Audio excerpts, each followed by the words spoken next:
I'm Lieutenant Colonel Shelby Croft, 37 years old, and I built my career translating words that could start or stop wars. For years, I stood in my brother's shadow, supporting his infantry path, letting his achievements shine louder than mine. But when he mocked my useless translator job during our father's retirement dinner, I made a choice that changed everything. Have you ever been dismissed by someone you'd do anything to protect? Undervalued for the work no one ever sees? If so, tell me your story in the comments. You're not alone. Before I get into what happened, let me know where you're tuning in from. And if you've ever had to stand your ground after being underestimated, hit that like button and subscribe for more true stories about boundaries, quiet strength, and reclaiming your worth. What happened next might surprise you. I grew up understanding that service meant sacrifice. My father, Colonel Richard Croft, wore his uniform like a second skin for over 25 years, and when my brother Daniel followed him into the infantry, it felt inevitable. Natural. Like gravity pulling metal to a magnet. I watched them both from the kitchen window as they ran drills in our backyard, Daniel barely 13, but already moving like he owned the obstacle course Dad had built between the oak trees.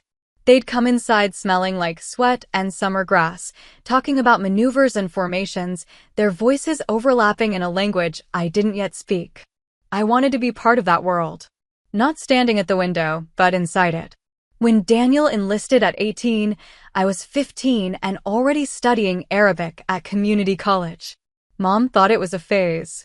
Dad didn't say much, just watched me conjugate verbs at the dinner table the way other kids did geometry homework. Daniel teased me about it, but it wasn't mean then. He'd ruffle my hair and say, "Gonna negotiate peace in the Middle East, Shelby?" And I'd laugh and tell him someone had to do the thinking while he did the running. We were close back then. The kind of close where you don't need to explain yourself, because the other person already knows. He taught me how to read maps, and I taught him enough Russian to order vodka and ask for directions. We had this unspoken agreement that we'd both serve, just in different ways. He'd be the boots on the ground.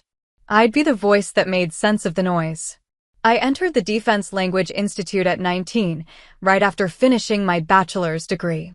The program was intensive, immersive, relentless. 8 hours a day of Arabic, then Russian in the evenings. By the time I graduated, I could think in 3 languages and dream in all of them. I enlisted as a 35M, a human intelligence collector, and spent my first 2 years doing exactly what Daniel predicted I'd do, translating, interpreting, sitting in rooms with headsets while other people made the decisions. But I was good at it. Better than good. My commander noticed. He recommended me for OCS, and at 23, I earned my commission as a second lieutenant. Daniel was a specialist by then, and when I told him about the promotion, he grinned and said, "Look at you, Officer Croft. Guess you'll outrank me soon." "Guess so," I'd said, and we'd laughed about it. I made captain at 27. Daniel made captain at 29. For a while, it felt like we were neck and neck, just on different tracks. But something had shifted. The teasing wasn't quite as light anymore. At family dinners, he'd dominate the conversation with stories from Afghanistan, from Iraq, from places I'd been to, but couldn't talk about.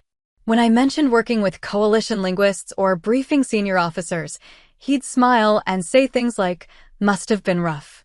Did you have to PowerPoint your way through it?" Mom would laugh. Dad would nod along. And I'd sit there, pushing food around my plate, knowing I couldn't explain that I'd spent the previous month analyzing intercepted communications that helped locate a high-value target. Couldn't tell them that my translations had been cited in a joint task force report. Couldn't say any of it. So I didn't. The silence became a habit. And Daniel's jokes became sharper. By the time I made major, Daniel was still a captain. He'd been passed over once for promotion, something to do with an evaluation that didn't go his way. He didn't talk about it much, but I could see it bothered him.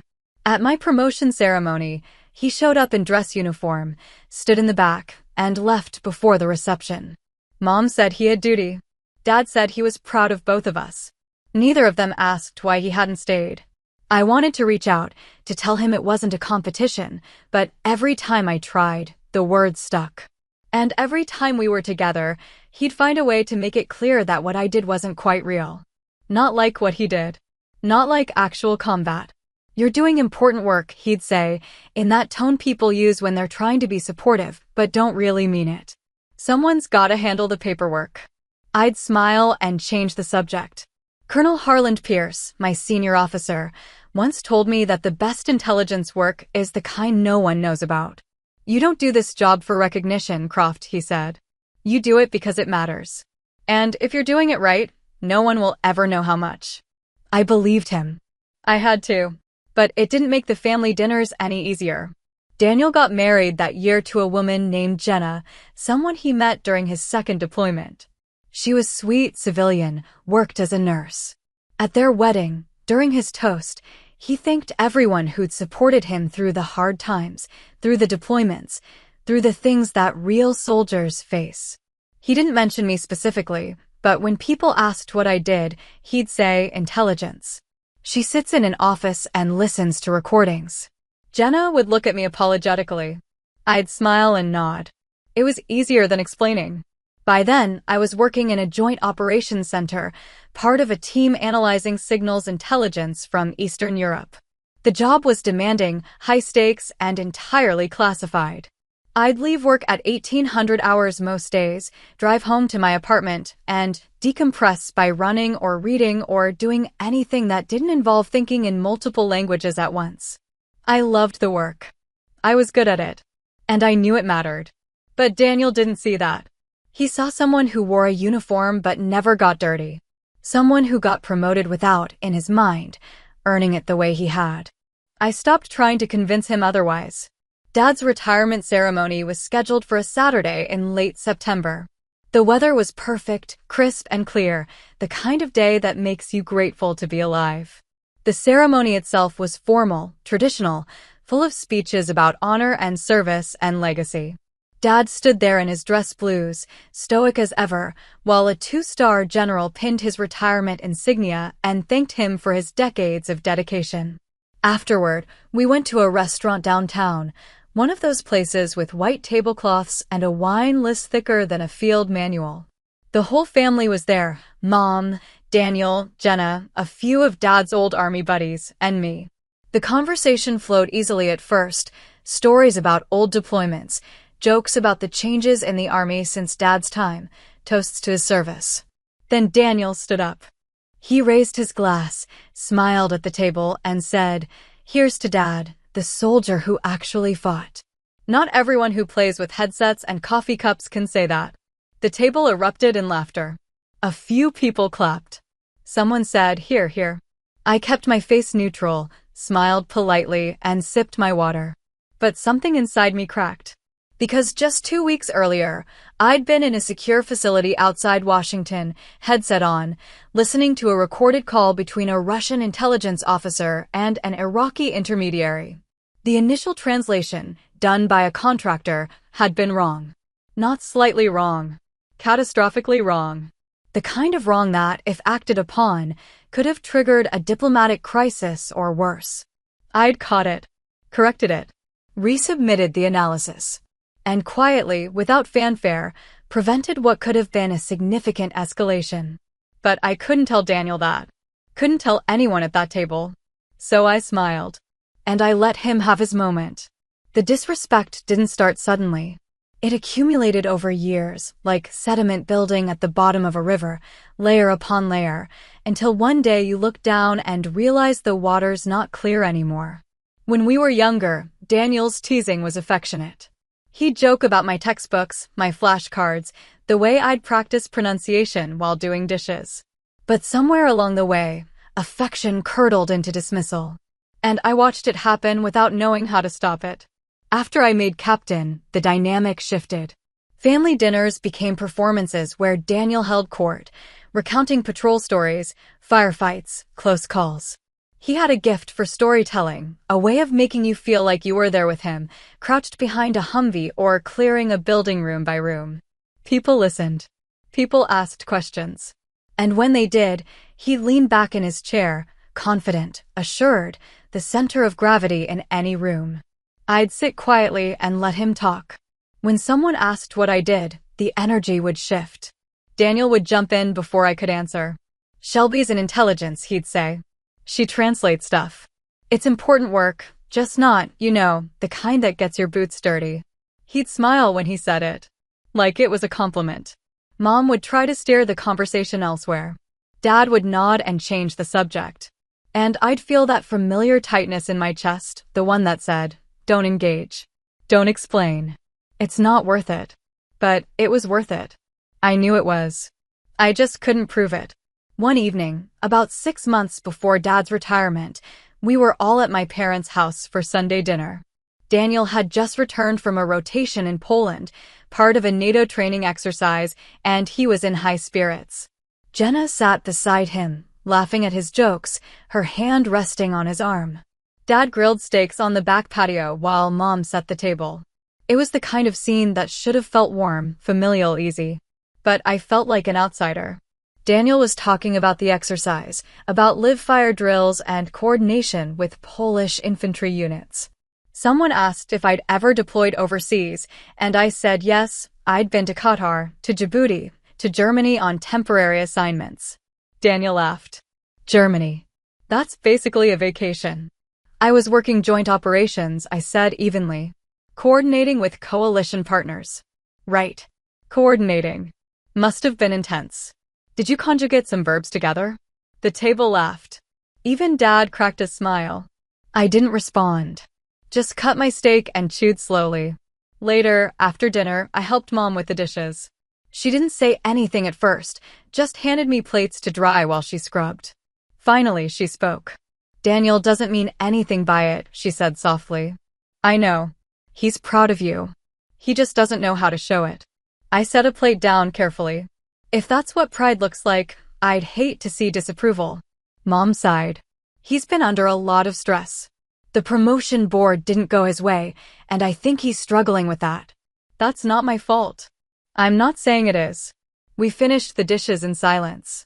But the conversation stayed with me. Because the truth was, Daniel's resentment wasn't really about me. It was about his own insecurities, his own sense that he'd been overlooked, undervalued. And the easiest way to deal with that was to diminish what I did, to make my accomplishments feel smaller so his didn't feel inadequate. I understood that. But understanding didn't make it hurt less. At work, I was thriving. I'd been assigned to a joint task force focused on Eastern European signals intelligence, monitoring communications between Russian military units and tracking potential threats to NATO infrastructure.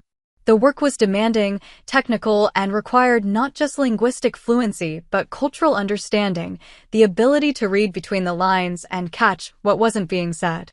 One afternoon, Colonel Pierce called me into his office. He was a tall man, graying at the temples, with the kind of calm authority that made people instinctively straighten their posture when he entered a room. Sit down, Croft, he said, gesturing to a chair. I sat. He leaned back, studying me. You've been doing exceptional work. Thank you, sir. I mean it. The analysis you submitted last month on the intercepted logistics chatter, that was sharp. You caught details our contractors missed. I nodded. Just doing my job, sir. That's the thing, though. You do your job well, and no one outside this building will ever know. That bother you? I thought about it. Not really. Good. Because this job isn't about medals or recognition. It's about making sure the people who do get recognized can do their jobs safely. You're providing Overwatch, Croft. The best kind. The invisible kind. I understand, sir. He nodded. I know you do. I also know you've got family in the infantry. That can make things complicated. I didn't ask how he knew. Commanders always knew more than they let on. It's fine, sir. Is it? I met his eyes. It has to be. He studied me for another moment, then nodded. All right. Dismissed. I left his office feeling steadier. Because he was right. The work mattered. Whether Daniel understood that or not. But a week later, at another family dinner, Daniel made a comment about people who hide behind desks and never see real action, and I felt that steadiness crack again. I didn't argue. Didn't defend myself. I just let it go. Because what was the alternative? Telling him about the intercepted communications I'd analyzed that helped prevent an ambush on a convoy in Syria? Explaining that my translations had been briefed to a 3-star general? Revealing classified information just to win an argument at a dinner table? No. So I stayed silent. And Daniel kept talking. By the time Dad's retirement came around, I'd built a wall between us. Not intentionally, not maliciously, but out of necessity. Because every time I tried to bridge the gap, every time I tried to explain what I did, he'd find a way to dismiss it. And I was tired of trying. When he made that toast at Dad's retirement dinner, when he joked about headsets and coffee cups, I didn't feel angry. I felt resigned. Because I realized something sitting there, smiling politely while people laughed, Daniel would never understand. And more importantly, I didn't need him to. The work spoke for itself, even if no one else could hear it. The sting of that toast lingered longer than I wanted to admit. I replayed it in my head for days afterward, turning it over like a stone I couldn't quite put down. The laughter. The casual cruelty of it. The way Daniel had looked so pleased with himself, like he'd landed the perfect punchline. What bothered me wasn't just the mockery. It was the fact that 2 weeks earlier, I'd been sitting in a windowless room at Fort Meade, staring at a transcription that could have changed everything. The call had been intercepted by an NSA partner station, a routine collection swept up in a broader monitoring operation targeting Russian military communications. Initial translation had been contracted out, standard protocol for lower priority intercepts. But something about the summary flagged wrong when it crossed my desk for review. The phrasing felt off, the context didn't align, and the recommended action, to forward the intelligence to Yukum for immediate tactical response, seemed disproportionate. I pulled the original audio. The conversation was between a Russian GRU officer stationed in Moscow and an intermediary operating out of Baghdad. The contractor had translated a key phrase as "prepare to activate the network," which, in context, suggested an imminent coordinated strike against U.S. assets in Iraq. But that wasn't what was said. The actual phrase, accounting for dialect and colloquial usage, was "prepare to evaluate the network." A routine administrative check-in. Not a call to action. Not a green light for violence. One word. That's all it took. If the mistranslation had gone unchallenged, Yukum might have escalated force posture.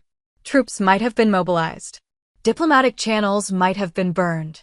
And in the worst case, people might have died over a clerical error. I submitted a corrected analysis with a full linguistic breakdown, cited the dialectical variations, and recommended the intercept be downgraded to administrative monitoring. Colonel Pierce reviewed it personally. 2 days later, he called me into his office. "Your correction was right," he said. "The original translation could have caused serious problems." "I'm glad I caught it, sir." So is the Pentagon. This stays quiet, Croft. No commendations, no public record.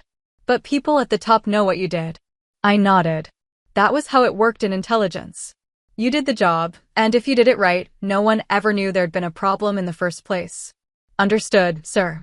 Good. Now get back to work. That conversation happened 2 weeks before Dad's retirement dinner. 2 weeks before Daniel stood up and made a joke about headsets and coffee cups. 2 weeks before I smiled and said nothing while people laughed. Because what could I say? The classification was there for a reason. Operational security mattered more than my pride. And even if I could have told Daniel, even if the rules had allowed it, I wasn't sure he would have understood. He'd spent his career measuring service by proximity to danger, by dust on your boots and brass casings on the ground. My contributions were abstract to him, invisible, easy to dismiss. So I let him dismiss them. But something had changed inside me. A line had been crossed, and I couldn't pretend it hadn't. After that dinner, Daniel texted me. "Great seeing you tonight." Dad was really happy. I stared at the message for a long time before responding. Yeah, it was good. He didn't text again. The weeks that followed felt strange. Hollow. I went to work, did my job, came home. I ran in the evenings, long routes through the neighborhoods around my apartment, letting the rhythm of my footsteps clear my head. I didn't call Daniel. He didn't call me. Mom noticed. "Everything okay between you and your brother?" she asked during one of our weekly phone calls. "Fine. You sure? He mentioned you seemed distant at the dinner." I almost laughed. "I'm distant. Shelby, Mom, it's fine. We're both busy. She didn't push, but I could hear the worry in her voice. The truth was, I wasn't angry. Anger would have been easier. I was tired. Tired of defending a career I believed in. Tired of minimizing my work so other people felt comfortable. Tired of sitting at tables where my contributions were treated like clerical footnotes. Colonel Pierce must have sensed it. A few weeks later, he pulled me aside after a briefing. You doing all right, Croft? Yes, sir. You seem off. I hesitated. Just thinking about things, sir. What kind of things? About what we do. About why it matters. He nodded slowly. You questioning the work? No, sir. I know the work matters. I'm questioning whether anyone else knows. He was quiet for a moment, then gestured for me to follow him. We walked to a secure conference room, empty and silent. He closed the door and turned to face me. Let me tell you something, he said. Most people in this world will never know what you do. They'll never understand the decisions you make, the problems you prevent, the lives you save by getting the details right. That's the nature of intelligence work. We operate in the shadows because that's where we're most effective. I know that, sir. Do you? Because it sounds like you're looking for validation. The word stung, but he wasn't wrong. Maybe I am, I admitted. Then you're in the wrong line of work. Validation is for politicians and generals. We do this job because it needs to be done, not because someone's going to pin a medal on our chest. I understand, sir. I'm not sure you do. But you will. Because one day, someone's going to recognize what you did. Maybe not publicly, maybe not in a way that feels satisfying. But they'll know. And that'll have to be enough. I nodded, even though I wasn't sure I believed him. But he was right about one thing. I couldn't keep doing this job if I needed external validation. The work had to be its own reward. A month later, our team received a commendation from the Pentagon. It was a quiet ceremony, held in a secure facility, attended by a handful of senior officers. No press. No fanfare. Just a brief acknowledgement that our unit had contributed significantly to operational security and strategic intelligence objectives. Colonel Pierce shook my hand afterward. That's as close to a thank you as you'll get in this job, Croft. I'll take it, sir. And I meant it. Because standing in that room, surrounded by people who understood what we did and why it mattered, I felt something I hadn't felt in months. Pride. Not the loud, performative kind. The quiet kind. The kind that didn't need an audience. Daniel never knew about the commendation. Never knew about the intercepted call. Never knew about any of it. And slowly, I realized I didn't need him to. The months after Dad's retirement dinner passed in a kind of muted routine. I worked. I ran. I went to the occasional social event with colleagues, the kind of gatherings where everyone understood the unspoken rule. Don't ask too many questions. It was easier that way, existing in a world where people already knew what classified meant and didn't expect you to explain. Daniel and I didn't talk much. We exchanged texts on birthdays, on holidays, the bare minimum required to maintain the appearance of a relationship. Mom would ask about him during our calls, and I'd say he was fine, and she'd say I should reach out more, and I'd agree without meaning it. The distance felt necessary. Self-preserving. But I'd be lying if I said it didn't hurt. I threw myself into work. Our team was tracking increased communications activity between Russian intelligence networks and various intermediaries across Eastern Europe and the Middle East. Nothing immediately alarming, but the volume and frequency suggested something was shifting. Colonel Pierce assigned me to lead a sub-team focused specifically on Arabic language intercepts originating from Baghdad and Damascus. It was tedious work. Hours of audio files, most of which turned out to be administrative chatter, logistical coordination, nothing actionable. But you couldn't afford to assume. Every file had to be reviewed, transcribed, analyzed. Because the one time you skipped something, that'd be the one that mattered. I was good at it. Better than good. I had a knack for hearing patterns, for catching inconsistencies, for noticing when someone's tone didn't match their words. Language wasn't just about vocabulary and grammar. It was about context, subtext, the spaces between what people said and what they meant. One evening, about 6 months after Dad's retirement, I was reviewing a batch of intercepts when one file caught my attention. The conversation was between two men, one speaking Arabic with a distinct Iraqi dialect, the other with a slight Russian accent underneath his Arabic. The topic seemed mundane, discussing schedules, confirming meetings, but something felt off. I played it back 3 times. Then I pulled up the existing translation, the one submitted by the contractor. It was wrong. Not catastrophically, but enough to change the meaning. The contractor had translated a phrase as "the shipment will arrive next month," but the actual wording, accounting for idiomatic usage, was closer to "the arrangement will be finalized next month." Shipment implied goods. Arrangement implied something more abstract. An agreement. A deal. I flagged it for further review and cross-referenced it with other intercepts from the same network. A pattern emerged. Over the past 3 months, there'd been a series of similar conversations, all using vague, transactional language that could have been dismissed as routine if you weren't paying attention. But I was paying attention. I drafted a report outlining the pattern, noting the linguistic nuances that suggested coordinated planning rather than isolated transactions. I recommended escalating the surveillance and tasking additional collection assets to monitor the network. Colonel Pierce approved it. 2 weeks later, the intelligence contributed to identifying a covert meeting between a Russian intelligence officer and an Iraqi militia leader. The meeting itself didn't result in immediate action, but it confirmed what we'd suspected: coordination was happening. Quietly. Deliberately. It was the kind of victory that no one outside the intelligence community would ever hear about. No headlines. No press conferences. Just a memo that circulated among senior officers, acknowledging that our analysis had been timely and valuable. I felt satisfied. Vindicated, even. But also alone. Because there was no one I could tell. No one I could share it with. Mom wouldn't understand the significance. Dad would nod politely but wouldn't really get it. And Daniel would probably make another joke. So I kept it to myself. One Saturday afternoon, Mom called and asked if I'd come to dinner that night. "Just family," she said. "Dad's grilling. Daniel and Jenna will be there." I hesitated. "Please, Shelby. It's been too long." "All right," I said. "I'll be there." I arrived at 1800 hours, right as the sun was starting to dip below the tree line. The smell of charcoal and grilling meat filled the air. Dad was on the patio, tongs in hand, beer on the side table. Daniel and Jenna were sitting on the porch, talking and laughing. Mom waved at me from the kitchen window. It looked idyllic. Normal. I felt like an intruder. "Hey, stranger," Daniel said when I walked up. He stood and gave me a quick hug, the kind that felt more obligatory than affectionate. "Hey, you look good. Staying busy?" "Always." Jenna smiled. "We've missed you. It's been a while."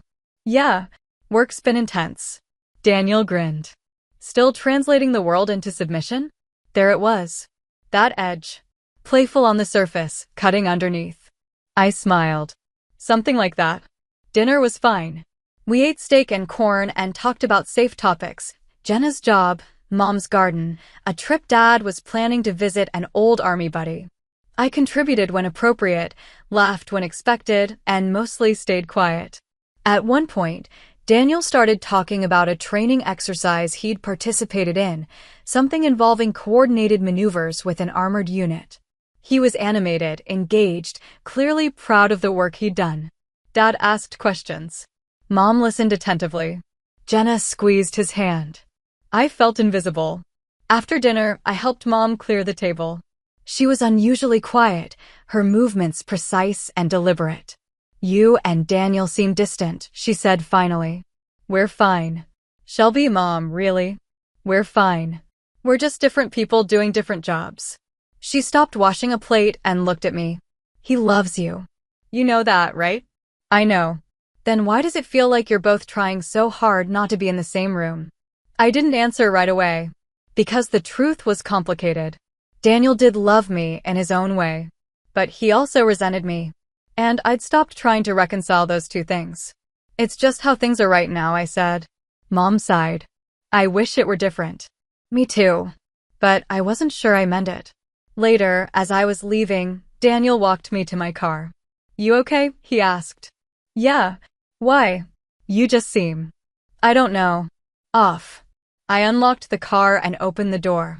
I'm fine, Daniel. You sure? Because if something's going on, nothing's going on. I'm just tired. He nodded slowly, unconvinced. All right. Well, don't be a stranger. I won't. But as I drove away, watching him in the rearview mirror, I knew I was lying. Because being a stranger was easier than being dismissed. The promotion to lieutenant colonel came through in early spring. I found out via email on a Tuesday morning, sitting at my desk with a cup of coffee that had gone cold an hour earlier. The subject line read, "Promotion list, congratulations." I opened it, scanned the text, and saw my name halfway down. Lieutenant Colonel Shelby Croft. Oh, 5. I stared at the screen for a long time, waiting to feel something. Pride. Excitement. Relief. But what I felt mostly was tired. Colonel Pierce stopped by my desk an hour later. Congratulations, Croft. Thank you, sir. You earned it. Ceremonies in 6 weeks. Start thinking about who you want there. I nodded. Who did I want there? The promotion ceremony was held on a Friday afternoon in late April, in a conference room on post that smelled like floor polish and old coffee. It was a small gathering, Colonel Pierce, a few colleagues from my unit, Mom and Dad. I'd invited Daniel, sent him the details 3 weeks in advance, but he'd texted the night before saying he couldn't make it. Duty, he'd written. Sorry. Proud of you, though. I didn't respond. The ceremony itself was brief and formal. Colonel Pierce read the promotion orders, pinned the new rank insignia on my uniform, and shook my hand. A photographer took a few pictures. People clapped politely. And then it was over. Afterward, Mom hugged me tightly. I'm so proud of you, sweetheart. Thanks, Mom. Dad shook my hand, his grip firm. Well done, Shelby. You've worked hard for this. I have. He hesitated, like he wanted to say more, then nodded and stepped back. We went to lunch at a restaurant near Post, the 3 of us sitting in a booth by the window. The conversation was light, careful, full of questions about the new role and what it would entail. I answered as best I could without revealing anything classified, and they nodded along, trying to understand. At one point, Mom asked, "Is Daniel going to call later?" I don't know. I'm sure he will. He's been so busy lately. I didn't argue. When lunch was over, I walked them to their car. Mom hugged me again, longer this time, and whispered, "Don't let the distance between you and Daniel grow too much. You only have one brother." I nodded, even though I wasn't sure what she expected me to do about it. That evening, I sat in my apartment, still in uniform, staring at the new rank on my collar. Lieutenant Colonel. It should have felt like an achievement. Instead, it felt like confirmation of something I'd known for a while. I was doing this alone. Daniel never called. The weeks that followed were busy. My new role came with expanded responsibilities, overseeing multiple intelligence teams, coordinating with other agencies, briefing senior leadership. I worked long hours, often staying late to review reports or prepare presentations. The work was demanding but fulfilling. I was good at it. People respected me. But outside of work, my life felt empty. I didn't have many close friends. Most of my relationships were professional, cordial, but not deep. I'd go days without talking to anyone outside of meetings or briefings. On weekends, I'd run, read, catch up on sleep. Sometimes I'd call Mom, listen to her talk about the garden or Dad's latest project. She'd ask about Daniel, and I'd deflect. Have you talked to him lately? Not really. You should call him. Maybe. But I never did. In early summer, our unit received new intelligence indicating a significant uptick in Russian communications related to Syria. The intercepts suggested potential coordination with Iranian-backed militias, possibly in preparation for some kind of operation. It wasn't clear yet what the operation was, but the volume and tone of the communication suggested something was being planned. I assigned teams to focus on specific networks, prioritizing Arabic and Farsi intercepts.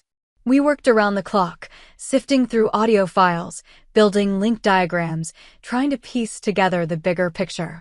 One evening, around 2200 hours, I was alone in the operations center, reviewing a batch of intercepts that had just come in.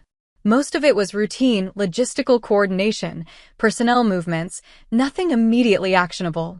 Then I heard it. A phrase, spoken quickly in Arabic, almost buried under background noise.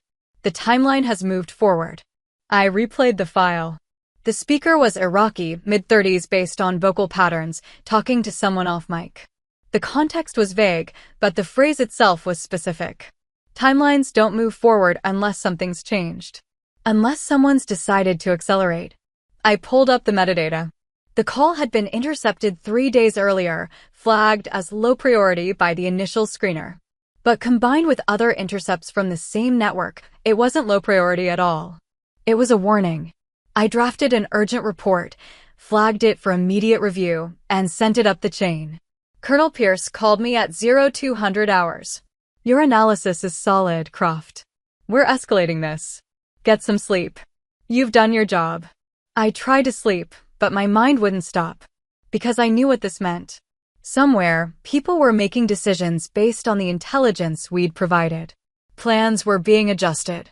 Resources were being moved. And if we were right, if the analysis held, we might prevent something bad from happening. But we'd never know for sure. That was the hardest part. The uncertainty. The not knowing whether your work mattered or if it was just noise in a system too big to fully understand. 2 weeks later, Colonel Pierce told me our analysis had been used to inform a decision to increase surveillance on specific networks. The operation, whatever it was, had been postponed. Possibly abandoned. You did good work, Croft. Thank you, sir. I mean it. This is why we do what we do. I nodded. But I didn't feel victorious. I felt relieved. And tired. That evening, I called Mom. How are you, sweetheart? Good. Busy. Always busy. You need to take care of yourself. I am. She was quiet for a moment. Daniel's coming to visit next weekend. You should come too. It'd be nice to have everyone together. I hesitated. I don't know if I can. Shelby, I'll try. But I didn't. Because I wasn't ready. Not yet. And maybe not ever. A year passed. Then another 6 months. Time moved in the way it does when you're immersed in work that demands everything quickly and slowly at once. Days blurred together, punctuated by briefings, intercepts, late nights in secure facilities. I lost track of birthdays, anniversaries, the small markers that other people use to measure their lives. My career flourished. I briefed generals, coordinated with allied intelligence agencies, led a team that was consistently cited for excellence. Colonel Pierce retired, and his replacement, a sharp woman named Colonel Andrea Voss, took over. She was efficient, direct, and had a reputation for recognizing talent. You're doing exceptional work, Croft, she told me during one of our early meetings. I'm recommending you for a position at the Defense Language and Signals Liaison Unit. It's a leadership role, strategic level. Interested? Absolutely, ma'am. Good. I'll start the paperwork. The recommendation went through. 6 months later, I was reassigned to lead the unit, overseeing training programs and operational coordination between military linguists and signals intelligence teams. It was exactly the kind of role I'd been working toward my entire career. But it also meant longer hours, more travel, less time for anything resembling a personal life. I stopped going to family dinners. Not intentionally, not out of spite. I just couldn't find the time. Mom would call, disappointed but understanding. Dad would leave voicemails, brief and formal, saying he was proud of me. Daniel didn't call at all. I told myself it was fine. We were all adults, living separate lives. People grew apart. It happened. But sometimes, late at night, sitting alone in my apartment, I'd wonder if I'd made a mistake. If I'd let pride or stubbornness or some misguided sense of self-preservation cost me something I couldn't get back. Then I'd go to work, and the questions would fade. In late October, nearly 2 years after Dad's retirement dinner, Mom called with an invitation I couldn't refuse. Your father's having a birthday dinner, she said. His 75th. It's going to be a big one. Some of his old Army friends are coming. General Sloan's going to be there. General Robert Sloan. Dad's old commander, a retired 2-star who'd moved on to consulting and defense contracting after leaving the service. I'd met him a few times over the years, always found him sharp, thoughtful, the kind of officer who listened more than he spoke. "I'll be there," I said. "Good. Daniel and Jenna are coming too. It'll be nice to have everyone together." I didn't say what I was thinking, that everyone together hadn't felt nice in a long time. The dinner was at the same restaurant we'd gone to for Dad's retirement. White tablecloths, dim lighting, the hum of quiet conversations. I arrived early, before most of the guests, and found Mom in the private dining room, arranging place cards. "You're here," she said, smiling. She hugged me tightly. "You look good. Tired, but good." "Thanks, Mom. Your father's going to be thrilled. He talks about you all the time, you know." "Does he?" "Of course. He's proud of you, Shelby." "We both are." I nodded, unsure how to respond. Guests started arriving.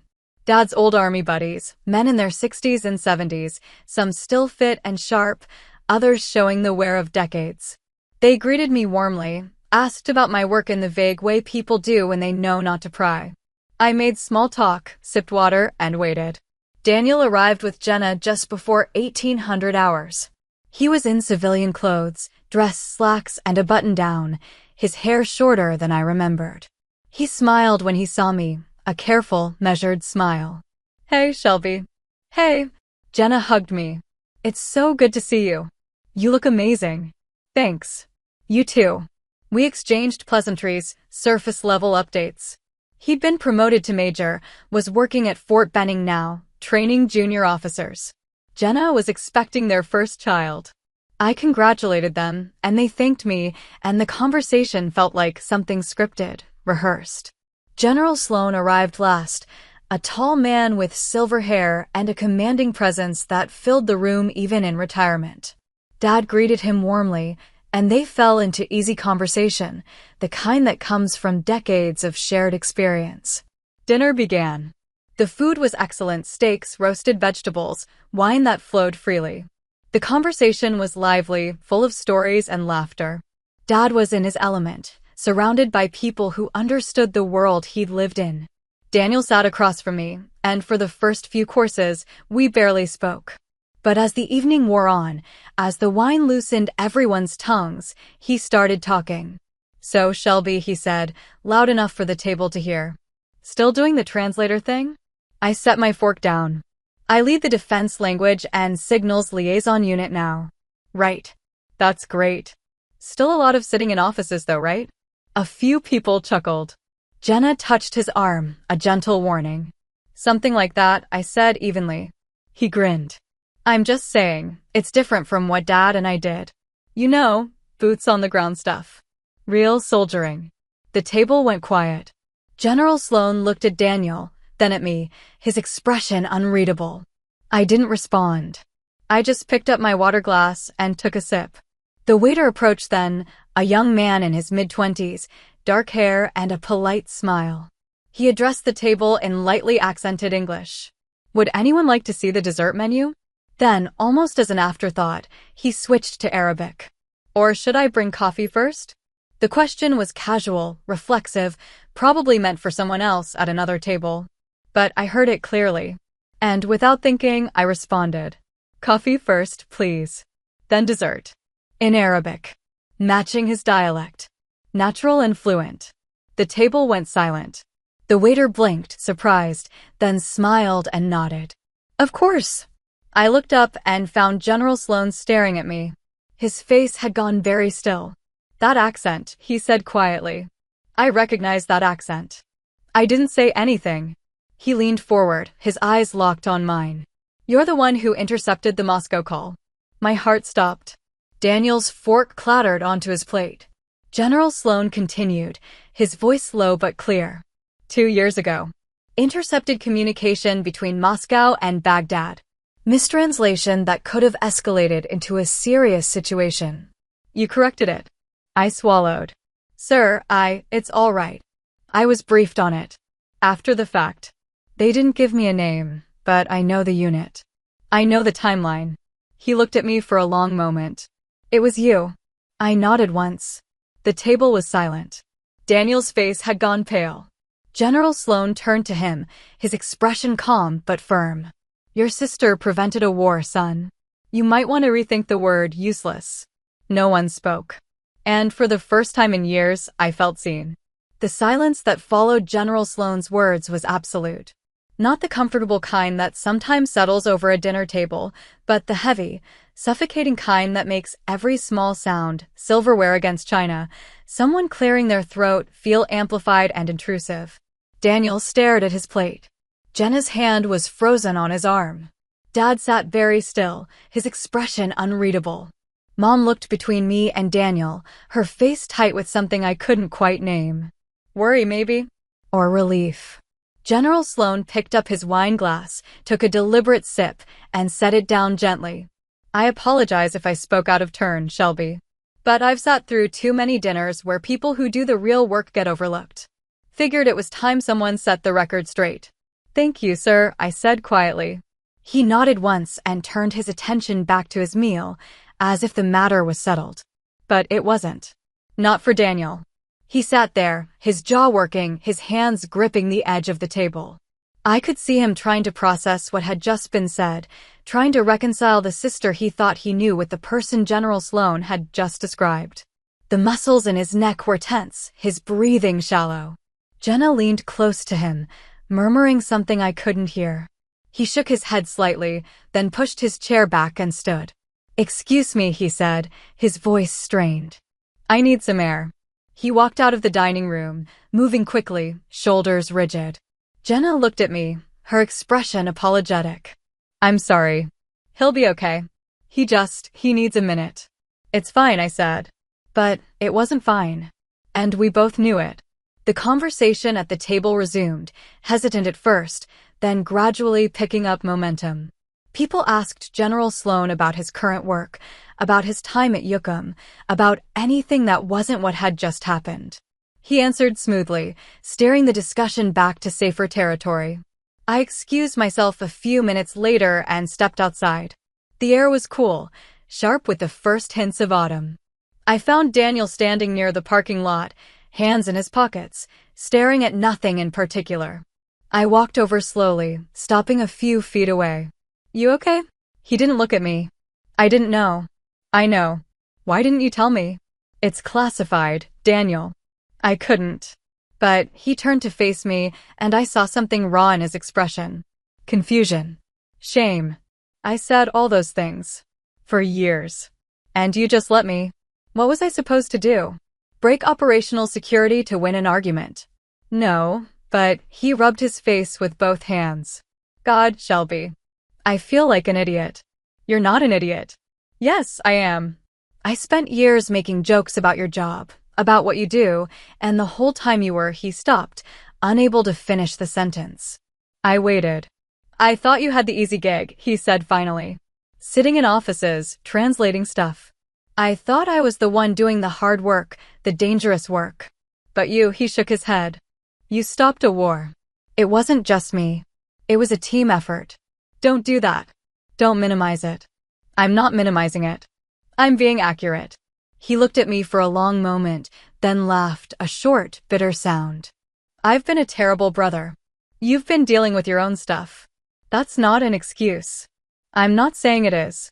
We stood there in silence, the sounds of the restaurant muffled behind us.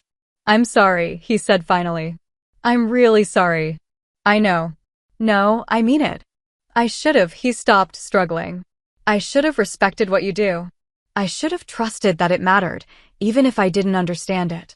You didn't trust me because I never gave you a reason to. I couldn't. That's the nature of the job. That doesn't make it okay. No, it doesn't.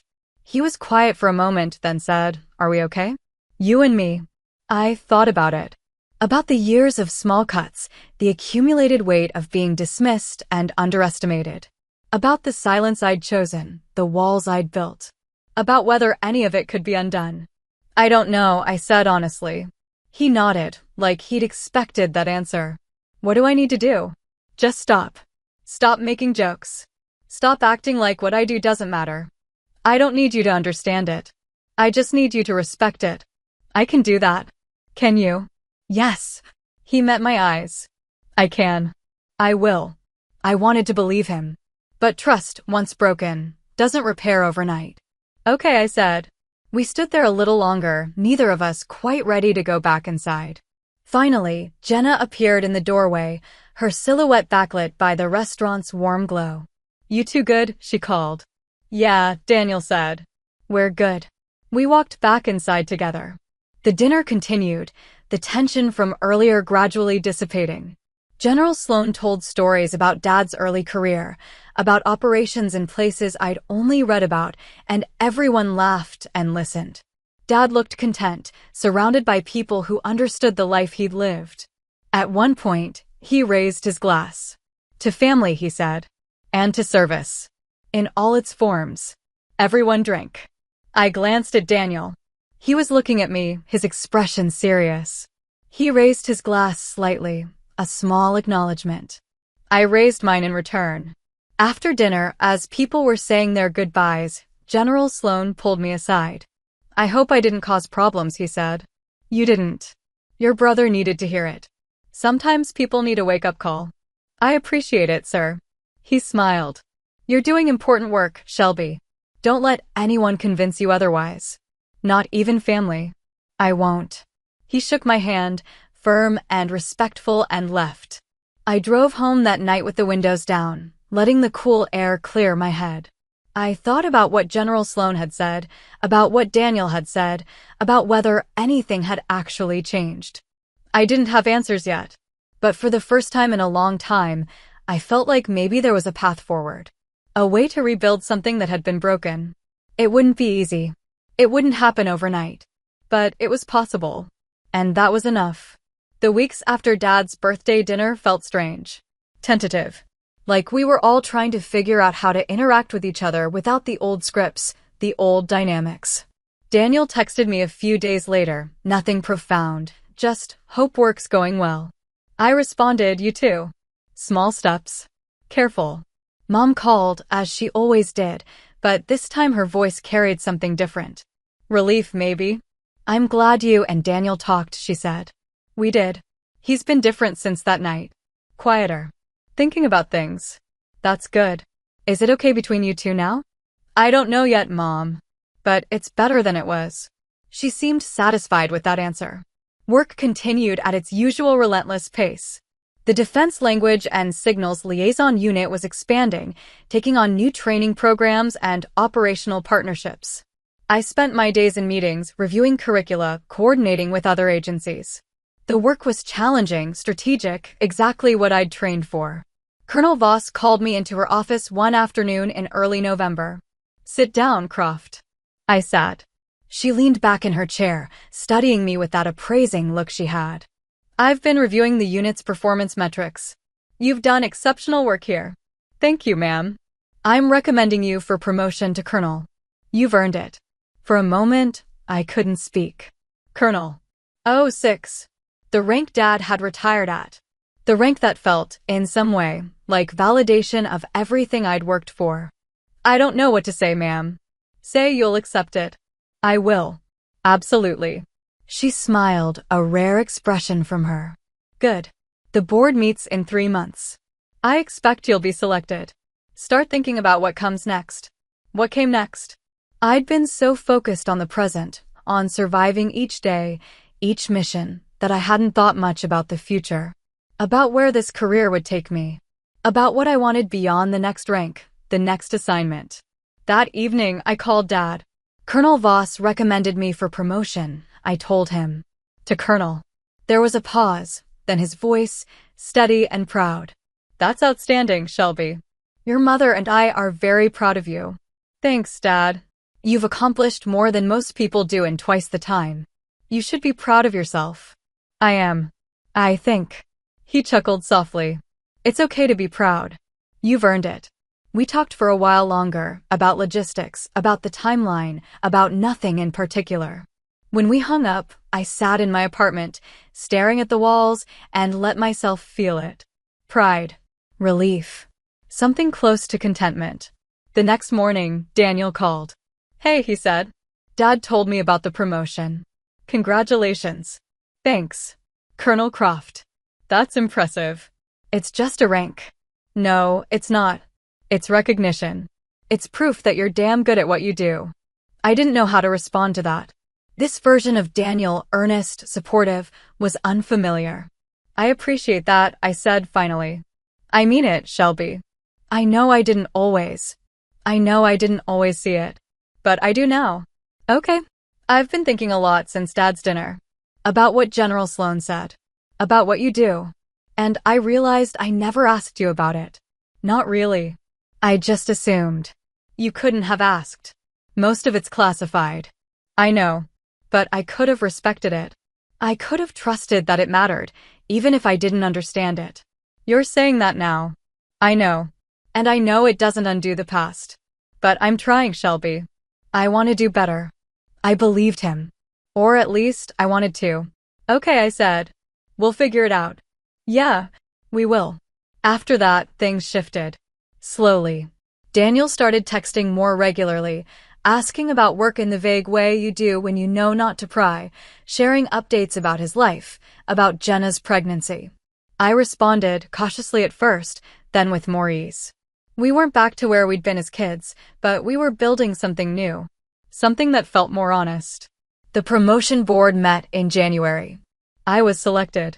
The ceremony was scheduled for late February, a formal event on post with full military honors. Colonel Voss would officiate. I invited Mom, Dad, Daniel, and Jenna. This time, Daniel didn't cancel. The ceremony was everything it should have been. Formal, respectful, a recognition of years of service. Colonel Voss pinned the new rank insignia on my uniform, read the orders, and shook my hand. People applauded. A photographer captured the moment. Afterward, during the reception, Daniel approached me. He was in his dress uniform, looking sharp, professional. He saluted, then extended his hand. "Congratulations, Colonel." I shook his hand. "Thank you, Major." He smiled, a genuine smile. "I'm proud of you." "I know. I mean it. What you've done, what you're doing, it matters. And I'm sorry it took me so long to see that." "It's okay." "No, it's not. But I'm going to do better. I promise." I nodded. "I believe you." Mom took a dozen photos, insisting on capturing every angle. Dad stood beside me, his hand on my shoulder, his expression proud. Jenna hugged me, told me I looked amazing, said she hoped their daughter would grow up to be as strong and accomplished as I was. For the first time in years, I felt like I belonged. Not just in the army, but in my family. That evening, after everyone had left, I sat alone in my quarters, looking at the new rank on my collar. Colonel. It felt heavy. Not physically, but symbolically. A weight of responsibility, of expectation, of legacy. But it also felt right. I'd earned it. Not by being louder or more visible, but by doing the work. By showing up, day after day, and getting the details right. By preventing crises no one would ever know about. By training people who would go on to do the same. That was the job. That was what mattered. And finally, I felt at peace with it. 3 years later, I stood in a different conference room, in a different building, looking out at a different group of people. The Defense Language and Signals Liaison Unit had grown significantly under my leadership, expanding from a small specialized team to a comprehensive training and operational coordination center. We were working with linguists from every branch, from allied nations, building systems and protocols that would shape how military intelligence operated for years to come. Colonel Voss had moved on to a position at the Pentagon. Her replacement, a sharp and experienced officer named Colonel Marcus Reed, had been supportive from day one, giving me the autonomy to shape the unit's direction while providing guidance when needed. "You've built something impressive here, Croft," he told me during one of our quarterly reviews. "This unit's becoming the gold standard." "Thank you, sir. We've got a good team. You've got a good leader. Don't downplay that." I'd learned not to argue with compliments. Just accept them and move forward. My relationship with Daniel had continued to improve. Slowly, with setbacks, but improvement nonetheless. He and Jenna had 2 children now, a daughter named Claire and a son named Jack. I visited when I could, usually a few times a year, and each time felt a little easier. Daniel no longer made jokes about my work. Instead, he'd ask questions, genuine ones, about leadership and decision-making. He'd started to see the parallels between what we both did, even if the contexts were different. One evening, during a visit to their home in Georgia, we sat on the back porch while the kids played in the yard. Jenna was inside, getting dinner ready. Daniel handed me a beer and settled into the chair beside me. "Can I ask you something?" he said. "Sure. Do you ever regret it? Choosing intelligence over something more visible?" I thought about it. "No, I don't. Not even a little? Not even a little. I did what I was good at. What I believed in. That's enough." He nodded slowly. "I think I get that now. It took me a while, but I get it. I know. I wish I'd understood it sooner. Would have saved us both a lot of trouble. Maybe. But we got here eventually." He smiled. "Yeah, we did." We sat in comfortable silence for a while, watching Claire chase Jack around the yard, their laughter carrying on the evening breeze. "You're a good uncle," Daniel said. "The kids adore you. They're good kids. They ask about you all the time. Claire wants to learn Arabic because Aunt Shelby speaks it." I laughed. "Tell her I'll teach her when she's older." "I will." Jenna called us in for dinner, and we spent the evening eating and talking and being a family. It felt normal. Easy. Like something we'd finally figured out how to do right. Dad's health started declining around that same time. Nothing dramatic, just the slow accumulation of age and decades of hard living. He moved a little slower, tired more easily, relied more on Mom for day-to-day tasks. I visited more frequently, spending weekends at their house, helping with yard work or just sitting with Dad while he watched old war movies. One afternoon, he looked at me and said, "You did good, Shelby. Better than good." "Thanks, Dad. I mean it. When you first told me you were going into intelligence, I didn't understand it. Thought you were avoiding the hard work. I know. I was wrong. You are doing the hardest work of all. The kind that doesn't get recognized, doesn't get celebrated. But it matters. It all matters. I'm glad you see that now." He nodded. "I'm proud of you. I should have said it more often. You're saying it now. That's what counts." We sat together in comfortable silence, the television murmuring in the background, and I felt a sense of closure I hadn't realized I needed. The promotion to full colonel came with an opportunity to move into a strategic planning role at the Pentagon. It would mean leaving the unit I'd built, leaving the day-to-day operational work, and stepping into a broader, more abstract role shaping policy and doctrine. Colonel Reed called me into his office to discuss it. "It's a good opportunity, Croft. Career-defining." "I know, sir. But it's also a different kind of work. Less hands-on, more bureaucratic." "I've thought about that. And I think I'm ready for it. I've built what I wanted to build here. Now it's time to help others build the same thing elsewhere."